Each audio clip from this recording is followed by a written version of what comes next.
Hello, this is Aaron Saft on the MR Runningpains podcast.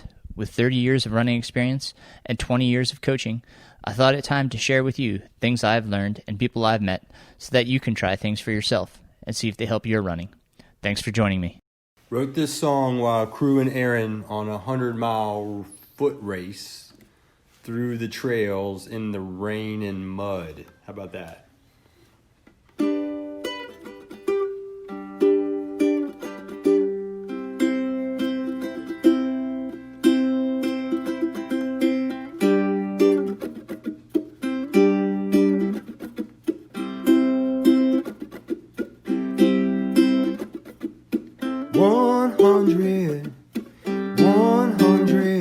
Miles to go.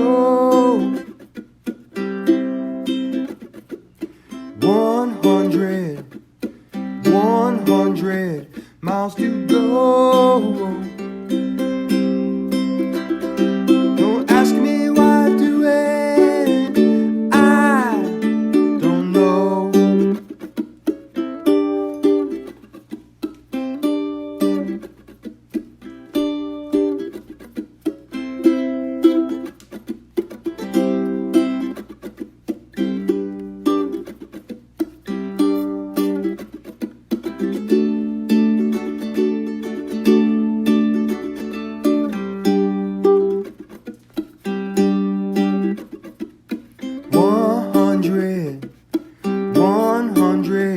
Miles by foot.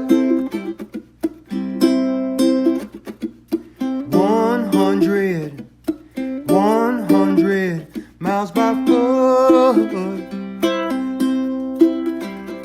Don't ask me why I do it, I can't stay put.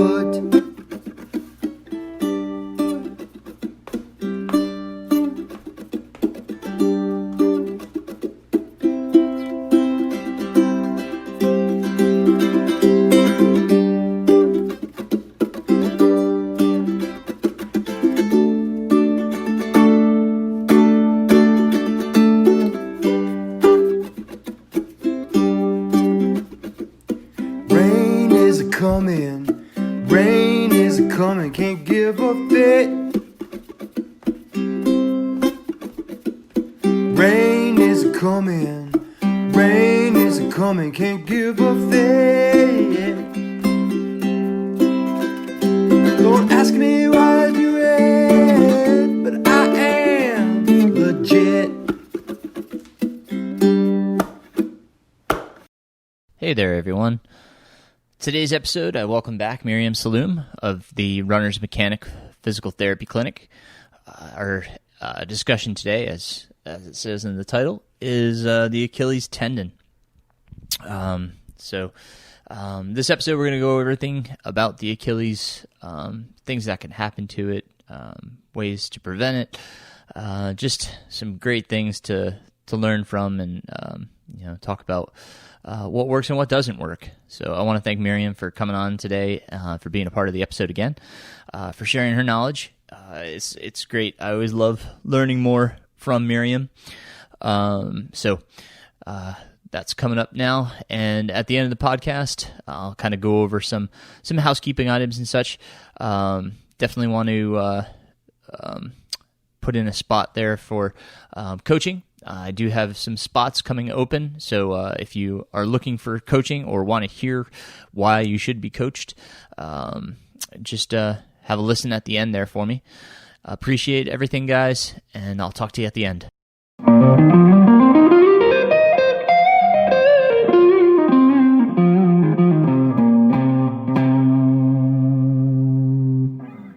All right. I want to welcome again our good friend Miriam Salloum, our resident physical therapist, to the podcast again. How are you doing, Miriam? I'm good, Aaron. Thanks for having me again. Absolutely. We touched on the plantar fascia in our last conversation, and I'll put a link in the show notes to that conversation and previous podcast. Today, we're going to be talking about the Achilles tendon and things that can go wrong with the Achilles. So you want to talk about the Achilles a little bit? Where is it and what's its purpose? What does it do? Sure. The Achilles is a pretty amazing structure. It's actually one of the most efficient tendons in our system. So it has about a 90% efficiency with return of energy. So I think we find few things in this world as efficient as the Achilles. But it's a large tendon. I think a lot of people, in general, kind of know where it is. But as your calf starts to taper down towards your heel, it ravels into a smaller tendon structure right along the back part of the heel. That's the Achilles tendon. And then it merges into the calcaneus and the fat pad underneath, which is the heel bone. It is a continuous structure with the calf complex, so the gastroc and soleus, and then it goes down into the plantar fascia, which eventually ends into the big toe. So that's the entire structure there. And what's its main function? What does it do? How does it serve us? Yeah, so its primary function is it flexes the foot, so it helps us go up onto our toe. When it comes into running, it actually adds, if we call the entire system of the hamstring, the glute, the hamstring, and the calf, the posterior chain. The idea is that, especially the gastroc, becomes part of almost like a telephone wire. So like when I work with clients and I tell them, I'm trying to explain to them what the function is. It's supposed to transfer force. So our hip generates some of our force as we push off. And the hamstring, the calf, and the Achilles are supposed to transfer that force, just like a telephone wire, so that we can return our energy and push off through our big toe, our foot and our big toe. So that's how it works within the system. Cool. And we have so many problems that can arise with the Achilles tendon. So can we start with the tendonitis and tendinosis? And then can you define each of those, how they relate to the Achilles? Sure. So we tend to classify things with an itis, so tendonitis, as being the initial stages of irritation to the tendon, to the Achilles. So if someone presents to us before they've been having symptoms either 12 weeks or less, we call that more of an acute situation or a tendonitis. And that means inflammation probably has a larger role in their symptoms. As we get past 12 weeks, inflammation definitely can still be a large part of that role. But as we start to go into several months and into a year, sometimes we'll see some issues like that. We start to see changes in the actual tendon. When we start to see a tendon change in its substance, so it can start to have more blood vessels that infiltrate it, newer nerve endings, which is why it becomes painful. It becomes a little bit less organized as far as collagen. So that's what we start to categorize as tendinosis. So actual changes within the tendon itself, aside from just the inflammation. Okay. And is the tendon surrounded by a sheath itself? Is there a protective layer around? Yeah, so there is a fatty layer called the peritenon that encapsulates the tendon. So you can actually have inflammation of the peritenon, so that's the fatty sheath over the Achilles, and then you can actually have a degenerated Achilles tendon. So you can have both, again, the inflammation process and kind of those chronic degenerated tendon issues too. But you have to treat them as one. Okay. So tendonitis and tendinosis, are they treated the same? Is that correct? Well, we treat them a little bit differently. So the one that has the larger part of inflammation, so the tendonitis and some of the earlier tendinoses, if they have a larger component of inflammation, we definitely want to gear our treatment towards that. So inflammation, such as not trying to load it excessively, ice, modifying activity, finding comfortable shoe wear, things that don't make the tendon angry. Sometimes I tell people, try not to give your tendon a tantrum. We don't want to anger a really inflamed tendon.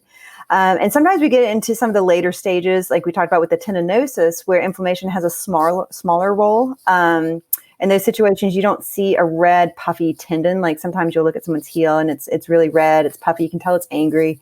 And then sometimes you'll look at a tendon that's been giving somebody a problem for a while, and it doesn't look red or inflamed, but it is thickened. So sometimes we see with those people that it has more of those chronic tendon changes than the actual inflammation. So everyone's a little bit different in those components, but we just, as a clinician, you have to gauge which one is kind of the greater issue with that person. But in the earlier stages, we see more of the inflammation cases.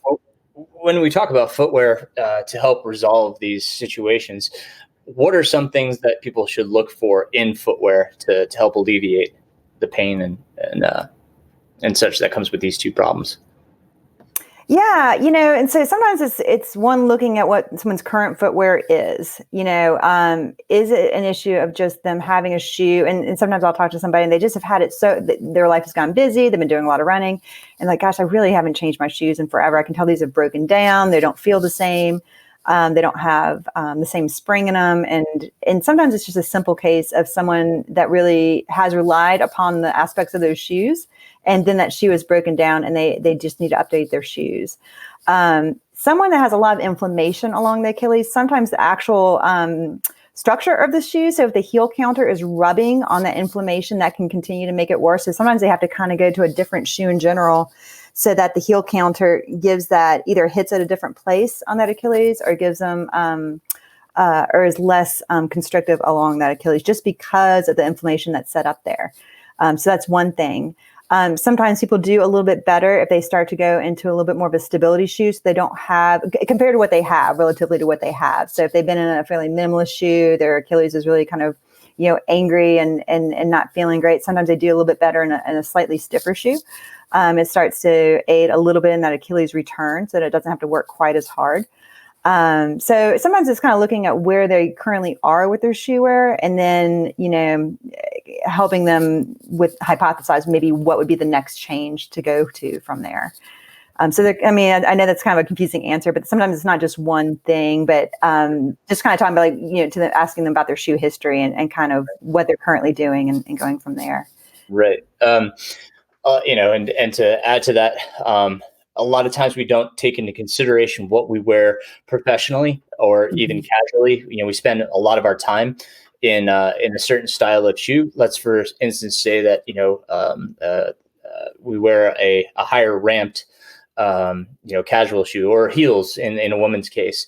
If you're used to wearing that high, for this purpose, ramped style of shoe, and you try to wear a lower ramped or zero drop shoe, even you're potentially overstretching the tendon. Would you say that could potentially be a problem if you're used to having that Achilles shortened by having a higher ramp shoe, and then try to go to a running shoe that is a lower ramp? Yeah, and that's definitely can be a consideration, depending on just in general, before people have issues in general. That's definitely a consideration. In healthcare, I think a really popular shoe, and this was something, when I got into physical therapy, everyone wore Danskos. I don't know if you know what Danskos are anymore, but just a really, it was like a wooden bottom shoe, very high ramp. And I always like to give my clients an example. I think you guys had just moved next door, and I went by and I got the New Balance Minimus. They were a little flat. They just felt gray, and they were just like at the Vibram bottoms. And I wore them all day at work, and I was super excited. And I woke up the next morning, and I swore I had fractured every metatarsal in my foot. Like, I could barely stand up. I thought every bone in my foot was broken. And it was just because I stood for 8 hours in a shoe that I never, ever had been in, and really hadn't had that kind of thinness to my work shoes, and just static standing. So it was, anytime you make a change like that, it can be a big deal. So even non-symptomatic or asymptomatic people, that's one thing to take into account.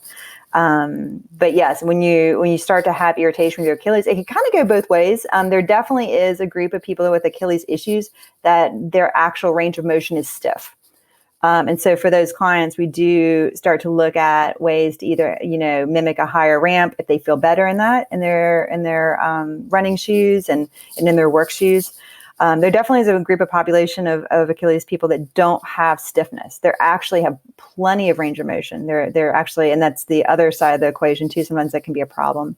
But yeah, for the people that do tend to have stiffness in their Achilles and they're trying to rehab, sometimes in the beginning stages, it is good to kind of buffer that stretch and just have them do it during their exercises during the day, in doses. So yeah, that's a really good conversation to have with somebody. Sure. And if they can recognize that they are inflexible in that posterior chain, I would say, is it safe for them to want to start a transition? Like, so for instance, if they're looking to reduce down to, more like towards the zero drop, if you will, as you were kind of describing with the minimus, but they're used to that traditional like 10 to 12 millimeter ramp. They should start transitioning gradually by, breaking it down, maybe go to an 8 millimeter and then like a 4 to 6. And then, over the course of, months to a year, to gradually progress down to that zero drop, or, even filtering a zero drop shoe in to the rotation, potentially once a week, on the shorter runs, just to kind of get used to that and put themselves at less susceptibility to an injury. Yeah. And so one of the biggest, I would say, researchers in our community that really, brought that to light was Irene Davis with Harvard. And so, they kind of dialed in what we call this transition protocol for minimalist shoes. And it really is, looking at what you're at and then slowly, taking down that ramp if you are going to start, or if you want to start to go to more of a lower drop or a minimal shoe. So people can just Google Irene Davis minimalist transition protocol. That's one thing. Another thing is also, I think, if you're talking about running time, I think they recommend looking at, if you're going to drop down to a more minimalist shoe, just adding it to 10% of your weekly mileage.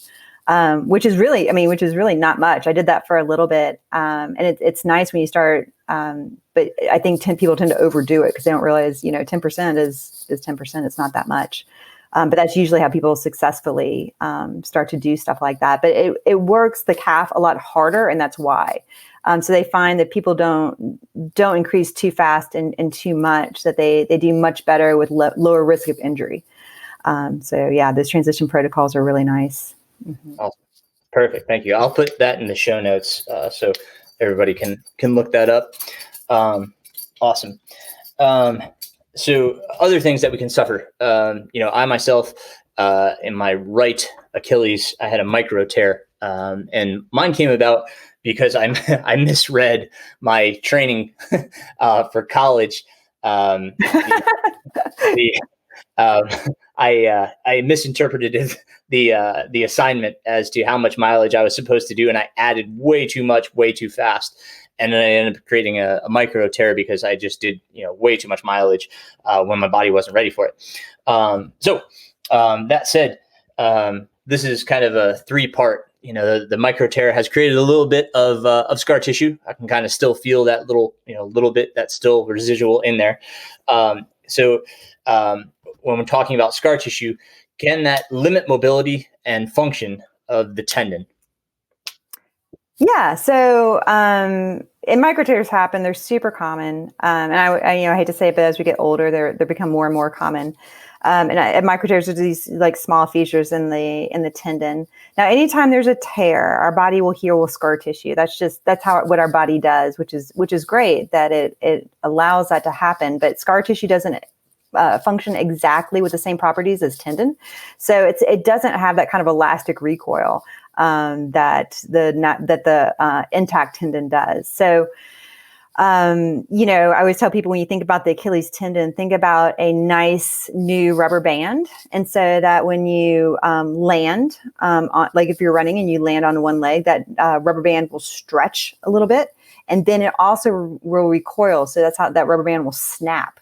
And so if you do have those kinds of tears and some scar tissue, sometimes you start to lose that recoil property. It doesn't recoil back quite as well. And with some people, it doesn't make a big difference. With some people, it tends to make a huge difference.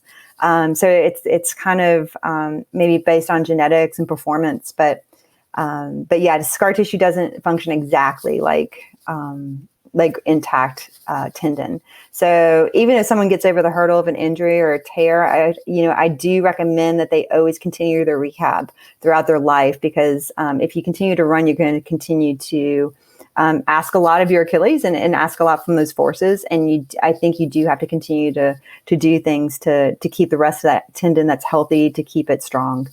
Mm-hmm. What type of things can you do to help resolve that restriction or help keep the fluidity of the tendon? Are there certain things? Is it more like stretching, strength training, combination, or is there some type of something that comes to mind would be like scraping, wash on or something like that? What are some things that people can find to help with that? Yeah. And what I think people tend to do, and I kind of fall in that category too, when something bothers you, you give it a lot more care. And then when it doesn't bother you, you tend to, go back to your normal routine. And so, I mean, just, when you're talking about being realistic, I think just getting into a routine of having some concentric exercise. So during your lifting program, just add in a couple heel raises with some weight. So if you're already doing your squats and your lunges, working on single leg heel raises with some weight and eccentric drops. I think that's a really nice thing just to kind of keep in your wheelhouse when you're, feeling healthy as an athlete. Of course, if you start to feel like that Achilles starts to flare up, I think ice is always a really good thing to do after performance. If you start to feel it, they do find inflammation even with chronic issues. So ice, like the gua sha. So, Aaron's talking about these little tools that you can get. You can actually get them on Amazon now pretty well. These little scraping tools that you can do some very gentle cross friction to the tendon yourself, just to keep it moving a little bit and feeling better. But I would say on average, people don't tend to do that when they're feeling okay. But that's something nice to do if you start to feel like you're starting to get tight in that Achilles or having some, or in the calf complex and starting to feel like you're getting some restrictions there. But I think just out of habit, adding some calf work into your program, into your lifting program, even if it's just once a week, is super important. Right on. And so let's just break that down a little bit more into simplistic terms when we talk about the calf raises.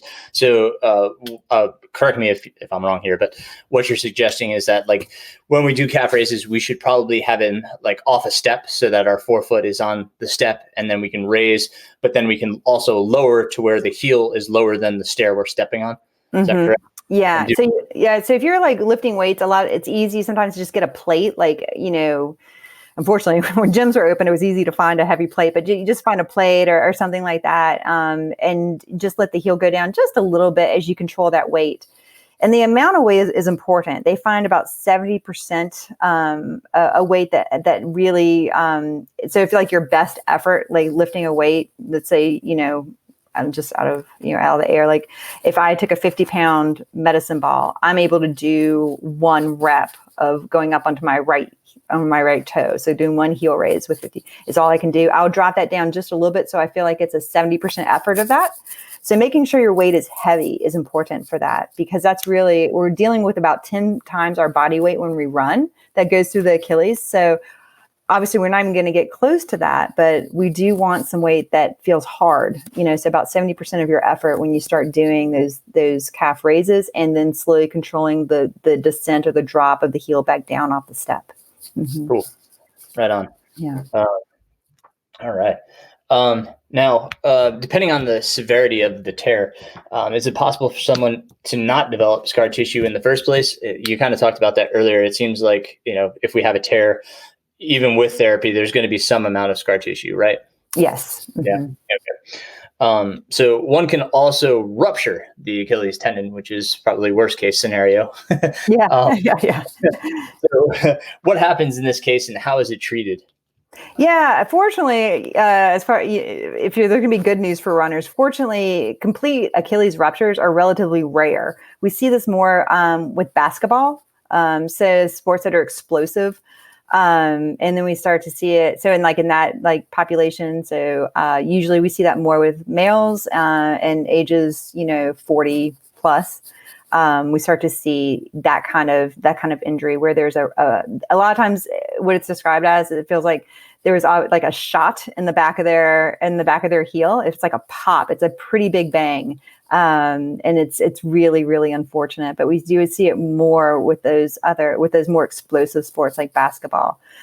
Where we see in the everyday population is when there's probably been a lot of aging or degeneration of a tendon, and it's been having a lot of problems. And then I've had a client that stepped in a hole, so a rapid elongation of the tendon, and then it popped. So luckily we don't see that kind of injury very often with normal running activities. Okay. Mm-hmm. And how is that treated? It's that would require surgery. Yeah. Yeah. It's really unfortunate. You have to have a repair. Mm-hmm. Okay. Cool. Yeah. That's a long rehab, and they can turn out well. It's just a long rehab. Mm-hmm. And, that's to say that after rehab, granted that everything went well during rehab, you probably can return to activity.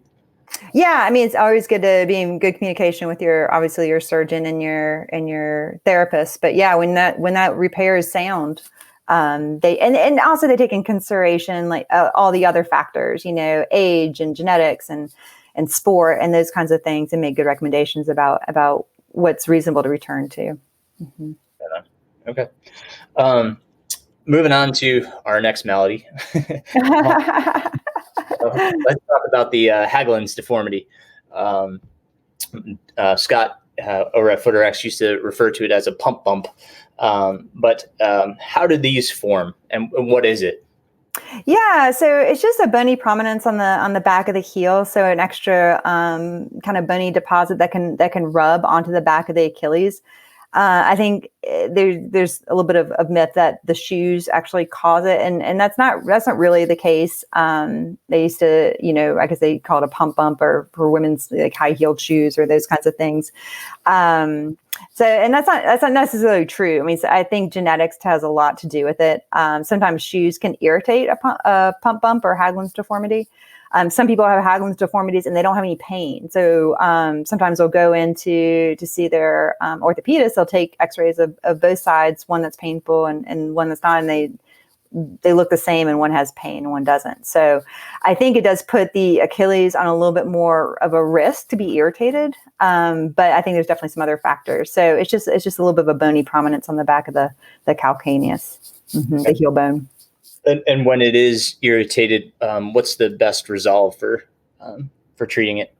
Yeah, I mean, I think everyone tries to recommend a conservative approach, modified rest. So trying to take down activity that irritates the Achilles, maybe substituting it with things like swimming or lesser impact things for a little bit. Sometimes the doctor will recommend NSAIDs or some medications for that to help with the inflammation. The hope is that and if they're tight, they help get good mobility to the ankle and to the calf and to the calf complex.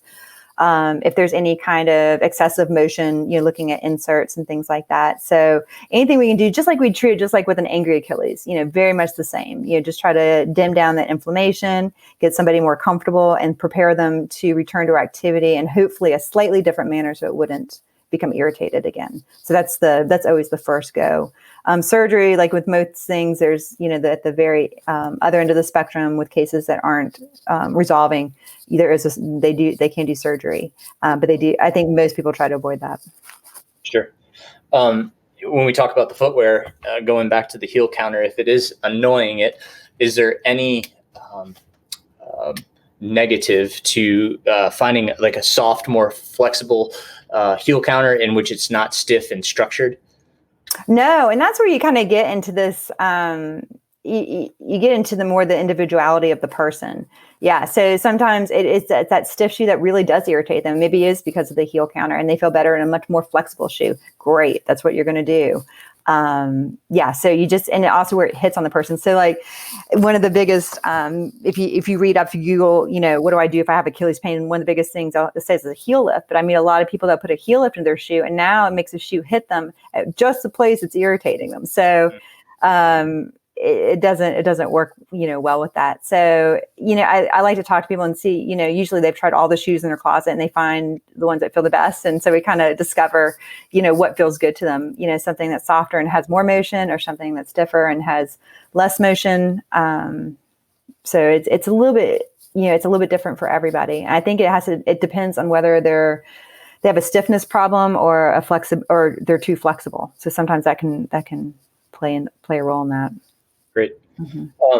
So just to define for those that don't know the terminology we're talking about with heel counter, if we're talking about a shoe, we're talking about the rear portion of the shoe that's above the foam that surrounds the the heel in the back of the foot that comes all the way up and usually touches the back of the Achilles. You'll feel in the back there. There's usually like a cup that surrounds the heel and gives you structure to the back of the shoe. So in this case, if you were to put your hand on that back of the shoe, under the heel, all the way to where the back of where it touches the Achilles, and squish it, if that's solid, that's what we're talking about. It's firm. Some shoes, they do not put anything on the inside. It's just material and kind of some cushioning or padding, and you can squish it all the way down to the insole. So it just depends on what feels good to you. And as Miriam was saying, like we have people that when they would come in for a fitting, they would feel good in a zero drop shoe, and whereas others felt better in a higher ramp shoe. So it's what Miriam was saying is it's up to the user and what they're comfortable in for sure. So thank you. Anything else there on Haglund's? Anything we missed? No. And, I'd say if anyone's listening at home, if you're wondering if you're stiff or if you have enough mobility, I think, again, another really good test is just to face a wall and put your foot in front of the wall so it's touching, and see if your knee can then bend and also touch the wall.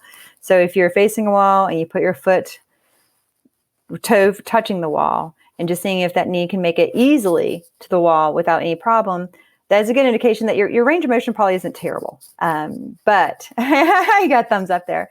So that's one thing that you can do to see if it's a problem. But I think everyone has some intuition about what makes them feel better. And I think as soon as they have problems with their feet or their Achilles, they're definitely diving into that closet, and they're either coming out with a shoe that has a heel and it makes them feel a lot better, or a shoe like a flip-flop that feels fantastic. So people are pretty good at finding that. So right on. Mm-hmm. What else is there for the Achilles? Is there anything that we missed? I guess we could talk about insertional pain too. When we talked about the tendonitis, where there's that really tenderness on the back of the heel there, where it does insert. In that case, a lot of times that's people feel it in the back of the heel. They're not sure what to term it. Sometimes, like when I was fitting shoes, people would come in and say, "I think I have plantar fasciitis," and they would show me where the pain was, and I said, "I don't think that's plantar fasciitis." That would be itself considered a tendonitis, right? Correct? Insertional. Yeah, insertional. And again, that can be, in the early stages, like an insertional Achilles tendonitis or an insertional Achilles tendinopathy, if it's more chronic. But yeah, it's where the tendon merges into the calcaneus, so almost down into the bone. And that's a really good place to start to differentiate. Is it an Achilles issue, or is it a bony stress fracture of the calcaneus? So really get someone to help sift that out for you. What I usually tell people, like if you're listening at home, if you take your whole hand and you put it on either side of your heel bone and you press hard, if that feels pretty bad to you, that might be a calcaneal stress fracture. Versus if you just walk your finger down the Achilles tendon to the exact little point on the bottom of the heel bone, and that's where it's tender. And more of a focal spot, that's probably more of an insertional Achilles tendinitis or tendinopathy. And a practitioner can help you sift that out too, but you do want to definitely differentiate those two, because people will try to keep running, especially when it feels uncomfortable. And sometimes that's not a bad thing, but if it's a stress fracture, obviously that's not gonna be very helpful. So that's definitely one of those places you want to differentiate that. Awesome. We've talked about the plantar fascia and now the Achilles. I think we'd be remiss if we're talking about the heel to not talk about heel spurs. What are heel spurs? Yeah, I think also this kind of get a bad rap because there's a lot of good research that in most of the population, just like herniated discs, if you take an MRI of the general population, you're going to have still a pretty good percentage that has a herniated disc that aren't symptomatic. Same thing. If you ever see an anatomy book or an x-ray of actually what the calcaneus looks like. So the calcaneus, the heel bone, has what everyone has, which is a little tuberosity on the bottom, and it looks horrible. It looks like almost like a tiny horn on the bottom of your heel bone, and that's where the plantar fascia attaches.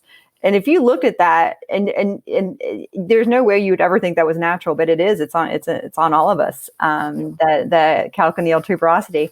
So, so once in a while, you will start to see some calcification sometimes, and I think they're just a reflection sometimes if there is extra calcification there. If there's a lot of pulling of that plantar fascia on the tuberosity, our body will lay down bone. It's pretty amazing what our body will do. If there's a lot of stress on a tendon, it will lay down some bone to try to kind of toughen up that insertional spot. And so we can get these heel spurs or these what looks like heel spurs. But necessarily are those what's really, that's what's causing the pain. If they weren't there, it wouldn't. I don't think we can really say that. I think we can get plenty. I think people can get better and still have bone spurs on their heel. But yeah, you do see those sometimes. I gotcha. And the other thing I guess we should talk about too is, Keegan, my son, just went through severs. Severs. Yeah, severs. Oh, talk about severs. Yeah, sure. So, when we're talking about younger athletes, their problems are a little bit different. So when we're talking about adult athletes, 30 years plus, we start to see more issues with tendons, so soft tissue things. That's kind of where our problems lie, except for, a lot of loading might get a stress fracture. But when we're talking about younger populations, stress fractures are a much bigger part of the pie. Also, younger people, they're in a bone, there's a growth plate. That's why we grow. And the growth plate is soft until a certain age. So when we start having young athletes have pain in certain areas, sometimes it's where the tendons are naturally pulling at those soft growth plates. And it creates on one end of the spectrum, just a little bit of irritation there, some inflammation and pain. And then we can have some things, that are further down the spectrum that are really bad, where we kind of have almost an avulsion type situation where the bone is being pulled away. So we see those. So severs is one of those. That's where the Achilles starts to pull at the soft growth plate of the bone. We see that with kids, and we treat it with trying to decrease activity, trying to decrease inflammation. Obviously it's, just to decrease the amount of pulling that that tendon is having on that soft growth plate. So it irritates them less. And it is frustrating for young athletes because there's not a lot you can do about it. We definitely just try to short mechanics and things like that. But a lot of times it just has to do with repetitive force from a tendon on that soft growth plate. Yeah. Keegan just needed some time, and it resolved itself. But yeah, it was, he had a long season, and, probably spiked up a little too much for the cross country season, and just put a little too much stress on that heel. And, but once we gave him some time and let him recover, it seemed to heal itself, and he's doing fine now. So. Yeah. Cool. And it's kind of hard too, because it's called, Sever's disease. It sounds horrible. It's not really a disease. Right. So I just always like to tell parents that when, I'm working with their, it's like Osgood-Schlatters, that's in the knee. So that's a really common one, Osgood-Schlatters, but also that terminology sounds really scary too. But again, just all kind of growth plate issues with younger athletes. See that a lot. We're way up there. We got to get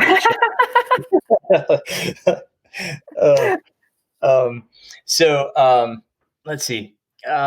So if we're talking preventative measures, you talked about the calf raises and such, but in order to keep things supple and flexible, are there things that you would suggest for ankle mobility and calf flexibility? Yeah. So I have a couple of favorites. I do really love, especially if someone has had an ankle injury and they know that mobility is a problem. I really do love those little ankle boards. Dicharry has the Mobos that's kind of going to one end of like really working on that foot and ankle. You can also just get a little ankle board off of Amazon that's just, just working on moving that ankle while you're balancing on it, trying to get down all the ends of that circle board. But I do like, either partially weight bearing or full weight bearing mobility exercises for the ankle and foot. As far as soft tissue, I think everyone kind of has their favorites with some of the toys that are out there. I tend to like that vibrating foam roller, the orange one. I think that's nice. I've also gotten a Hypervolt. I have clients that like that the best. I tend to like the foam roller that has a little bit of vibration to it, for rolling out soft tissue and muscles. But I really have to go back to eccentric exercises are really one of the best ways to continue mobility of our joints. So goblet squats and some weighted eccentrics with the heel, and I think just a little bit goes a long way. But I think just at least weekly going through some of those just basic lifting exercises can really help. With mobility. Mm-hmm. Right on.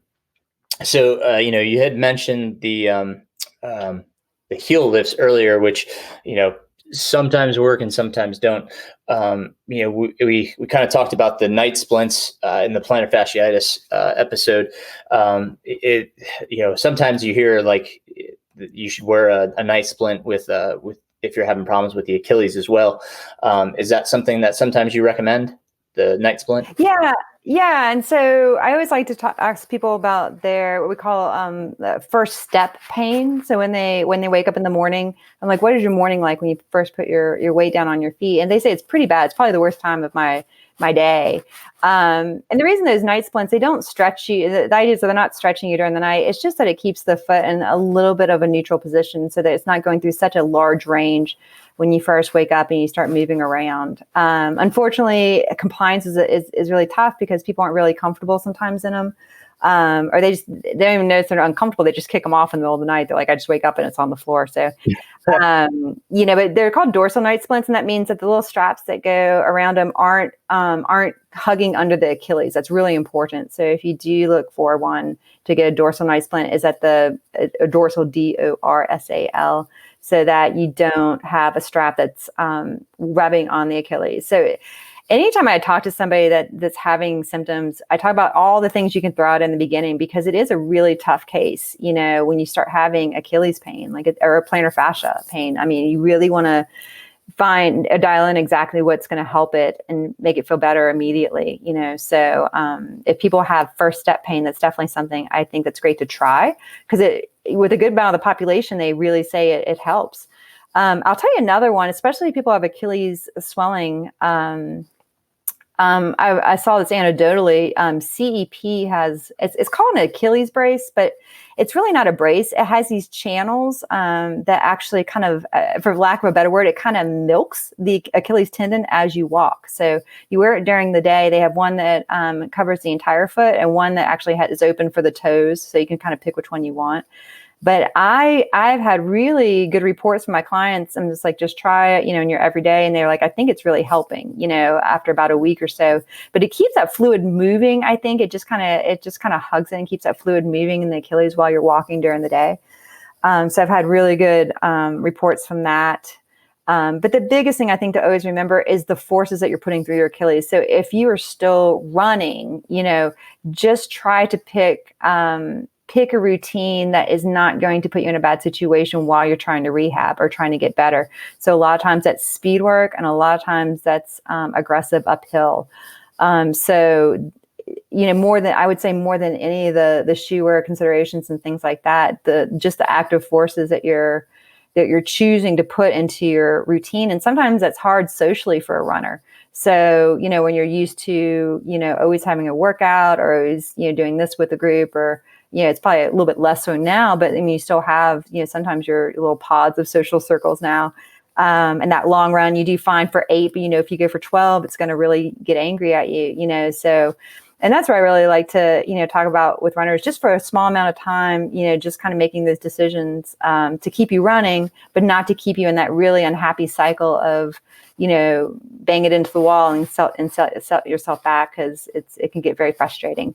So, I mean, if you can, I usually say to give people about 6 months to really find a good program where they do all these things and start to get better and hopefully get back on track. You just went through a lot right there. I've got 3 questions. So Did I answer all your questions? Yeah. So we were talking about the dorsal night splint. There's the product, the Strasbourg sock. Mm-hmm. That's, if you Google these things, you're going to see the Strasbourg sock. Is that okay of a product? It kind of pulls the toe back, but it also allows the foot to kind of move around a little bit. Is that still okay, or would you rather something a little bit more solid that goes on the front of the foot and kind of just keeps it in place? It's just whatever someone feels more comfortable in.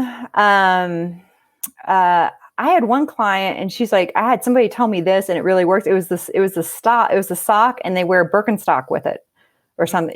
And it really worked. But I was like, okay, great, do that. So honestly, it's whichever one somebody either has access to or they think feels more comfortable for them.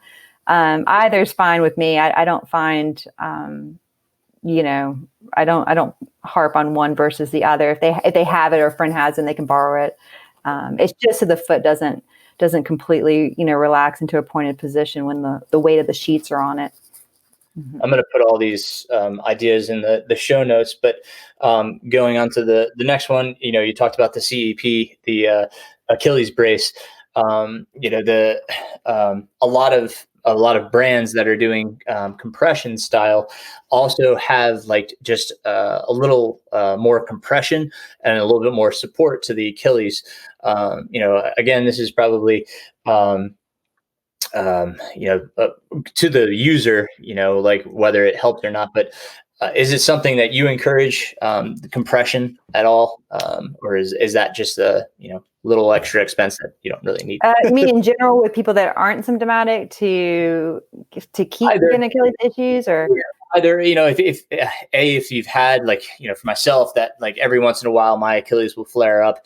I don't know if it's a placebo or not, but I'll throw on my I use the CEP because they have a little extra on their short sock that has a little extra Achilles support. Like I said, placebo or not, I'm not sure. I just, I throw it out because they say that it's supposed to help the Achilles. But is that something that you typically recommend at all, is compression when, people, especially if they are having problems with it? Does that help blood circulation? Is that anything that you've seen? Well, I mean, so the one thing about with CEP, which is just kind of nice, or any kind of compression sock, which, I don't know if a lot of people know, but it's a graduated compression. So we're looking at, having more compression at the bottom and less as we go up. So any kind of those syndromes where you have the inflammation set up, this kind of limits that a little bit. Now, some people that have plantar fasciitis and have really tender feet, or they feel like they're really sensitive, sometimes those socks do not feel good at all. But I do find, especially for my recovering ankle sprains, Achilles, calf tears, the compression socks are a nice little added benefit, especially as you recover. To have around, and probably some of it is placebo, but some of it is actually not allowing some of that inflammation to kind of set up in that area as easily. Mm-hmm. Cool. And then going on to when we talked about running, and you still potentially have some symptoms. You talked about staying flat. And keeping the speed down, speed sessions, limit those. The surface itself, should we stay on a more even surface, potentially something that's like a groomed dirt or pavement, rather than, a surface that is rutted and rooted where the ankle is going to be turning a lot more. Is that? Yeah, that does tend to make a big difference. So if you start going, if you have your choice of like a dirt path and then you have a more rocky single track, it does make a huge difference. And I usually tell people that's something that you can start to like speckle in as you get better. But it'll talk to you. It's really interesting. It will start, you can start to make to notice a big difference when you start to change terrain. Gravel, big gravel, totally. Yeah. Mm-hmm. Right on. Other topic you had touched on, but I just want to circle back to, was the OTC insoles. So over the counter insoles, Lord knows that there are a bajillion brands out there. Is there anything that someone, if they're interested in, an over-the-counter or an over-the-counter suggested to them, is there anything that they should look for structurally within the insole that could potentially help if it is suggested to them? Yeah. So, I mean, most of them are semi-rigid that you get out of the box. the biggest thing I say is to put it in your shoe and walk around in it. And then if you are running, maybe run around, if you're, whatever store you're in, and make sure they don't feel super aggressive. So if they feel really, pretty hard in the arch or really lumpy, it's kind of the Princess and the Pea effect there. That's something I think you need to go either down in profile of those inserts. There's usually a couple different styles you can choose from. Because you do want to feel like it's supportive and it's there, but you don't want to feel like it feels aggressive. Because if it feels that way after just a little bit, it's really going to talk to you a little bit, when you put more time into it.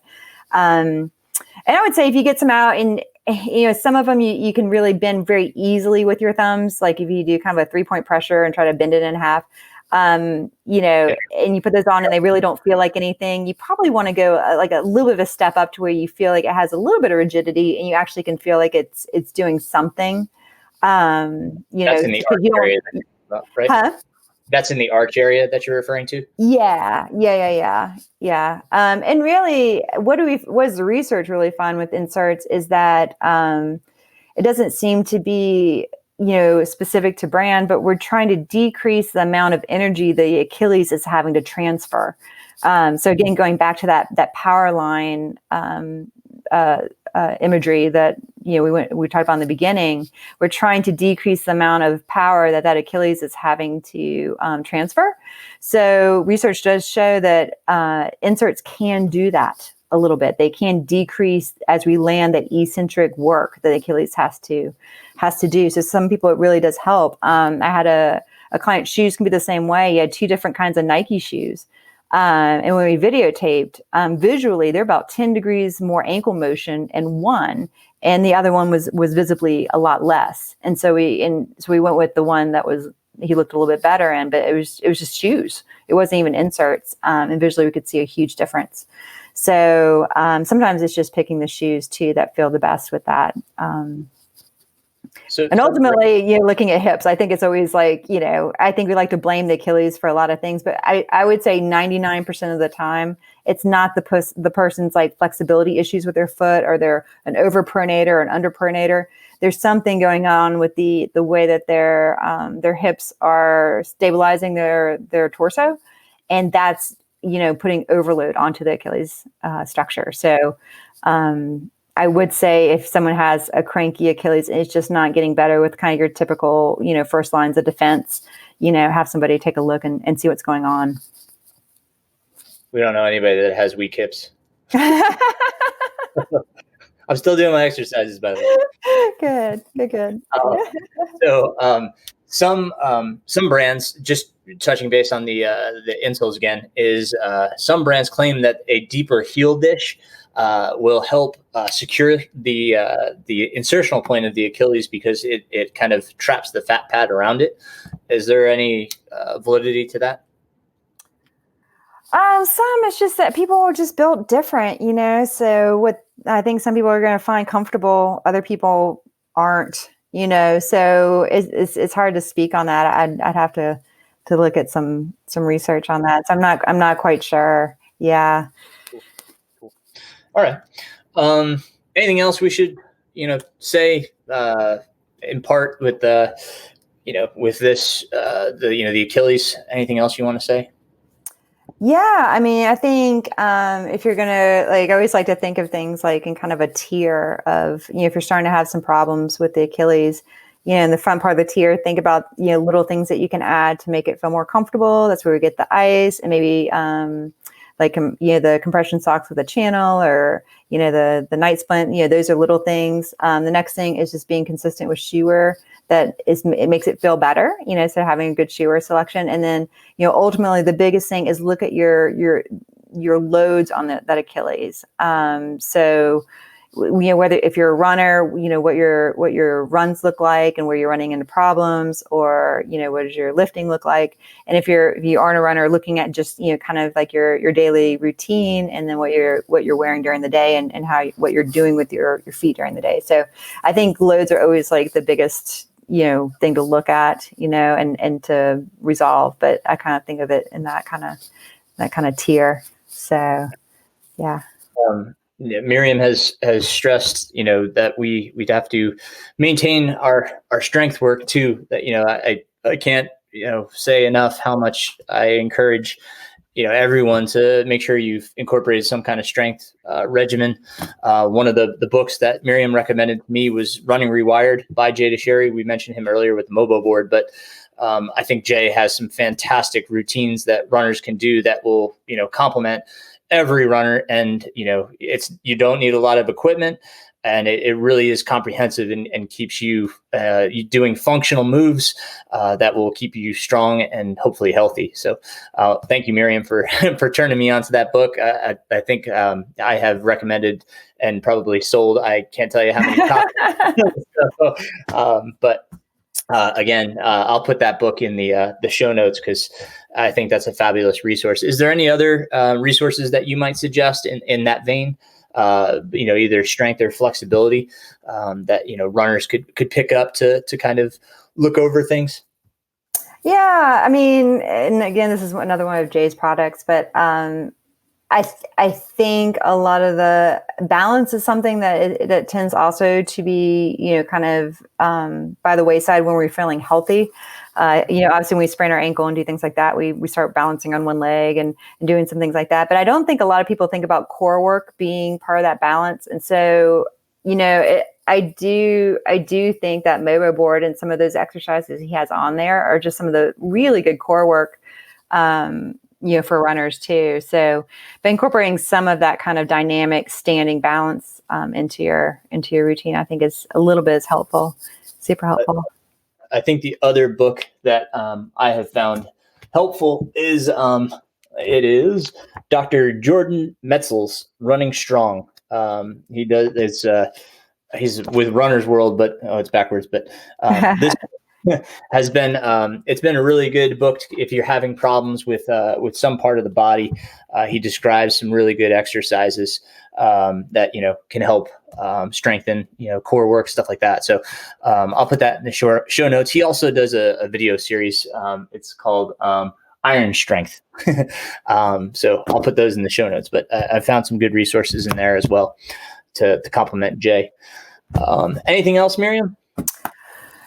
No, I don't think so. I mean, I think it's really good just to make your goals really reasonable with that. I know it's overwhelming to think of all these different resources and exercises, but just start with a little bit. If you're not already doing something, just a little bit of work around your house as far as, strength and mobility. Maybe just block out one afternoon a week to try to do that after work or, so just make your goals really reasonable and don't feel too overwhelmed if you haven't, if you don't already do those things. Because sometimes I think it feels like, it's like all this. And then the last thing people need more now is like more pressure. So kind of make it fun. And obviously Aaron's a great resource. So reach out to him if you need some inspiration. And what I guess we should say, if the Achilles is, it's irritated, should we go see, somebody, immediately, or, is that one thing that, if it's lasting longer than X, you should see somebody, or should you just go see somebody immediately? No, I mean, I think if it's something that someone feels is like just starting to bug them and that it's really starting to become like top of mind to them, try these suggestions, go see your shoe person and kind of get that evaluated. Do your kind of normal, try some of the heel raises and things like that. But if it doesn't shake out, then I would definitely go to see somebody. So if it's not getting better or if it's getting worse, obviously, definitely, get that checked out. But I think it's totally fine for people to try these first lines of defense, because they can really help, but if it becomes a recurring problem, just to kind of get a little extra help on it. Cool. Thank you so much, Miriam. I appreciate your time as always. Yeah. Thank you, Aaron. It's always good to see you virtually. Virtually see you. Absolutely. Thanks again. Okay. Have a good night. Bye-bye. Bye.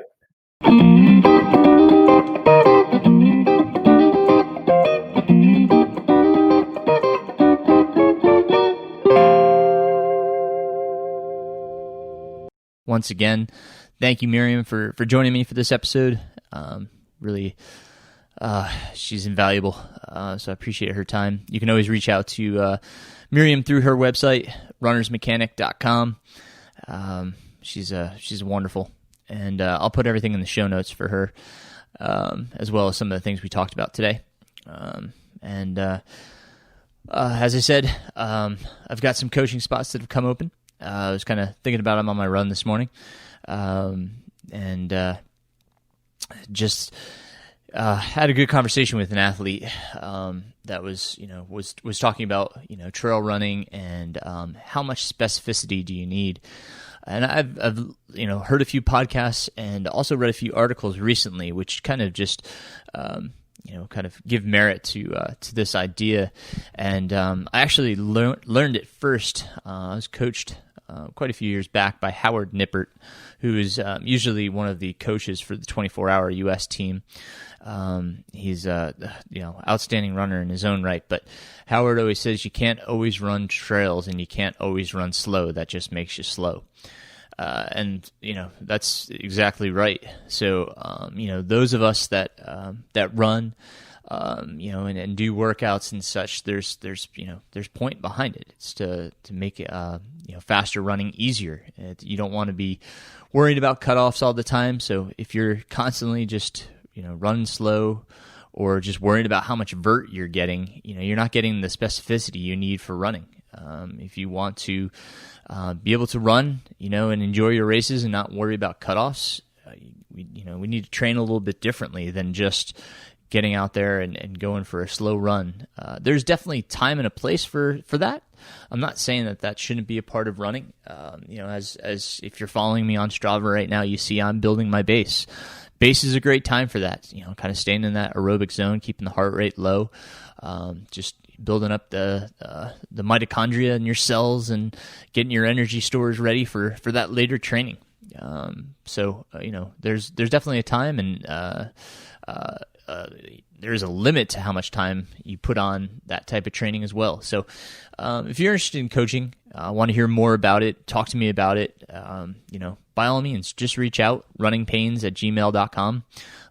You can check out my website and learn a little bit more about me, my philosophy on coaching. My newsletter is going to be coming out here.